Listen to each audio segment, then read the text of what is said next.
ఇవ్వడం జరిగింది.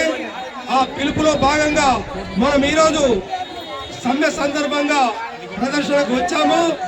అయితే దేశం అంటే కార్మికులు రైతులు అనేటటువంటిది భగత్ సింగ్ చెప్పిండు.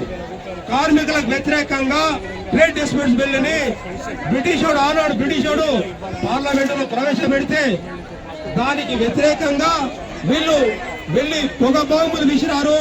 ఆ చట్టం యొక్క కార్మికులు రైతులు సంపదను సృష్టిస్తుంటే కార్మికులకు వ్యతిరేకంగా ప్రజలకు వ్యతిరేకంగా ఇలాంటి చట్టాలు తీసుకురావడము దేశద్రోహమే తప్ప మరొకటి కాదని చెప్పిండు. ఇవాళ నరేంద్ర మోదీ ఈ దేశంలో మెజారిటీ ప్రజలైనటువంటి బీసీ ఎస్సీ ఎస్టీలను ముఖ్యంగా వివిధ ప్రభుత్వ రంగ కార్మిక రంగాల్లో పనిచేస్తున్నటువంటి కార్మికులను అసంఘటిత సంఘటిత కార్మికులను కాయ కష్టం చేసి బతుకుతున్న రైతు కూలీలను దోచుకుంటున్నది. ఇవాళ ఉప్పు నుండి పప్పు వరకు పెట్రోల్ డీజిల్ గ్యాస్ ధరల్ని 10 రూపాయలు ఉన్న ఉప్పు ప్యాకెట్ ఇవాళ 30 రూపాయలు చేసి 50 రూపాయలు ఉన్న నూనె ప్యాకెట్ ధరని 150 చేసి పెట్రోల్ డీజిల్ 50-60 ఉన్న దాన్ని 110 100 రూపాయలు చేసి ఇవాళ కార్మికుల్ని పని చేసుకొని బతికే మల్లాంటోళ్ళని ఇవాళ దోపిడీ చేస్తున్నది.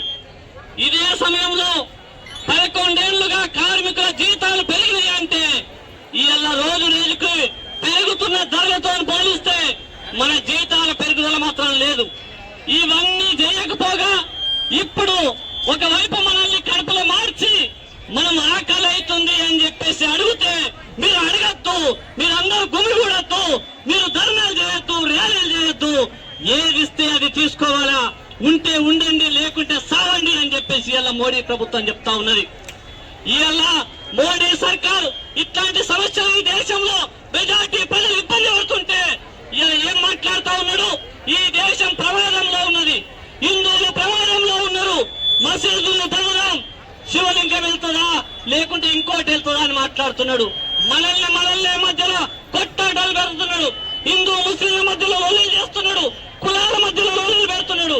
మనకు మనమే ఇలా దేశంలో మనకు మనమే కొట్టుకొని సాగాలా లేదా ఉరితాలు వేసుకొని మందులు తాగి సాగాలా అని చెప్పేసి విధానాల్ని ఇలా 11 ఏళ్లుగా కొనసాగిస్తున్నాడు.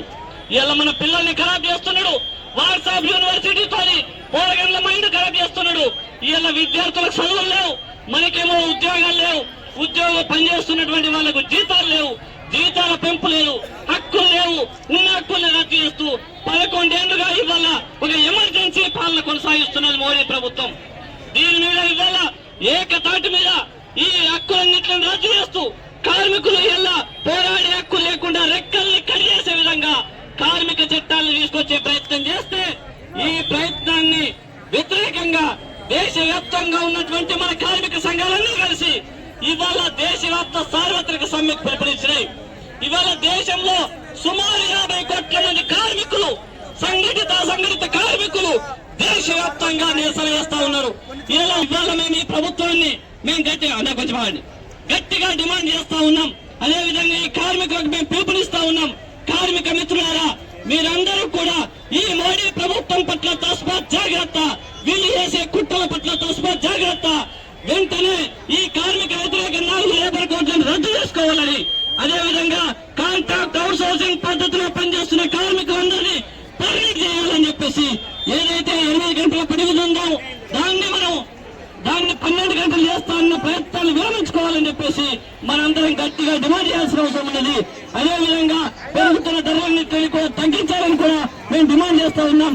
ఈ సందర్భంగా మన ఐక్యతను మరోసారి చాటి చెప్తూ ఈ సమ్మెను జయప్రదం చేసిన మీ అందరికీ కూడా ఈ జేఏసీ తరఫున అదేవిధంగా టీయూసీ రాష్ట్ర కమిటీ తరఫున మీ అందరికి కూడా విప్లవం.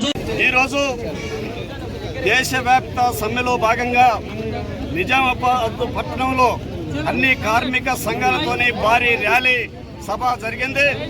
ఈరోజు ప్రధానంగా కేంద్రంలో ఉన్నటువంటి బీజేపీ ప్రభుత్వం చాలా వేగంగా కార్మిక వ్యతిరేక, రైతు వ్యతిరేక, ప్రజా వ్యతిరేక విధానాలని అమలు చేస్తుంది. కార్మిక వ్యతిరేక విధానాల్లో భాగంగానే 29 కార్మిక చట్టాలని రద్దు చేసి 4 లేబర్ కోడ్స్ తీసుకొచ్చింది. ఈ లేబర్ కోడ్స్ కనుక అమలైతే కార్మిక వర్గం పోరాడి సాధించుకున్నటువంటి 29 చట్టాలు రద్దవుతున్నాయి. కాబట్టి ఈ లేబర్ కోడ్స్ ని తక్షణమే రద్దు చేయాలని, కార్మిక అనుకూలంగా కార్మికులకు రక్షణగా ఉన్నటువంటి 29 చట్టాలని పునరుద్ధరించాలని, కార్మికులందరికీ కనీస వేతనం 26,000 రూపాయలు ఇవ్వాలని, కనీస పెన్షన్ స్కీమ్ వర్కర్లతో సహా అందరికీ 9,000 రూపాయలు ఇవ్వాలని, పెరుగుతున్న నిత్యావసర వస్తువుల ధరల్ని తగ్గించాలని తదితర డిమాండ్లతోని ఈ సమ్మె జరుగుతుంది. అందుకనే ఇప్పటికైనా దేశవ్యాప్తంగా సుమారు 35 కోట్ల మంది కార్మిక వర్గం ఇలా రోడ్ల మీదకి వచ్చి లేబర్ కోడ్లకు వ్యతిరేకంగా ఈ ప్రదర్శనలు ధర్నాలు చేస్తున్నారు. మోడీ ప్రభుత్వం వెంటనే వీటిని రద్దు చేయాలని చెప్పేసి కోరుతున్నాం. లేని పక్షంలో ఈ ఉద్యమాన్ని అన్ని కార్మిక సంఘాలు, ప్రజా సంఘాలు, రైతు సంఘాలు అన్ని సంఘాలతో ఉధృతం చేస్తామని చెప్పేసి హెచ్చరిస్తున్నాం. ఉన్నది ఇవాళ షాప్స్ అండ్ ఎస్టాబ్లిష్మెంట్ యాక్ట్ లో పనిచేసినటువంటి కార్మికులందరూ కూడా 8 గంటల నుంచి 10 గంటలు పనిచేయాలని చెప్పేసి ఇవాళ ఈ రాష్ట్రంలో రాష్ట్ర ప్రభుత్వం కొత్త జీవోను తీసుకురావడం జరిగింది. కేంద్ర ప్రభుత్వం తీసుకొచ్చినటువంటి ఈ కోళ్లలో భాగంగా ఇవాళ రాష్ట్ర ప్రభుత్వాలు కూడా కేంద్ర ప్రభుత్వానికి సహకరించేటటువంటి పద్ధతుల్లో జీవోలు తీసుకొచ్చి కార్మికుల మీద మరింత భారాలు మోపి కార్మికులు వాళ్ళు చేస్తున్నటువంటి శ్రమకు దూరం చేసేటటువంటి పరిస్థితిని ఇవాళ కేంద్ర రాష్ట్ర ప్రభుత్వాలు కలిసి చేస్తూ ఉన్నాయి. కాబట్టి వీటికి వ్యతిరేకంగా ఇవాళ దేశంలో ఉన్నటువంటి మొత్తం అన్ని రంగాల కార్మికులందరూ కూడా ఇవాళ బ్యాంకుల్లో కానీ, ఇన్సూరెన్స్లో కానీ, ఆర్టీసీల్లో కానీ, ఇవాళ స్కీమ్ వర్కర్లు పనిచేసే వాళ్ళు కానీ, మున్సిపల్ కార్మికులు, హమాలీ కార్మికులు, అదే రకంగా రైస్ మిల్లుల్లో పనిచేసినటువంటి కార్మికులందరూ కూడా ఇవాళ ఈ సమ్మెలో పాల్గొనడం అనేది జరిగింది. కాబట్టి ఈ సమ్మెను చూసైనా కేంద్ర ప్రభుత్వం బుద్ధి తెచ్చుకొని కార్మికుల సమస్యలు ఆయన ఏదైతే 4 కోడ్లను తీసుకొచ్చిండో ఆ కోడ్లను రద్దు చేసి ఆయన రద్దు చేసినటువంటి 29 చట్టాలని యథాతథంగా పునరుద్ధరించి వాటిని కొనసాగించకపోతే ఖచ్చితంగా ఈ మోడీ ప్రభుత్వానికి రాబోయే కాలంలో బుద్ధి చెప్పాల్సిన అవసరం ఉన్నదని చెప్పేసి తెలియజేస్తూ నాకు ఈ అవకాశం ఇచ్చిన ధన్యవాదాలు తెలియజేస్తా ఉన్నాను కామ్రేడ్స్.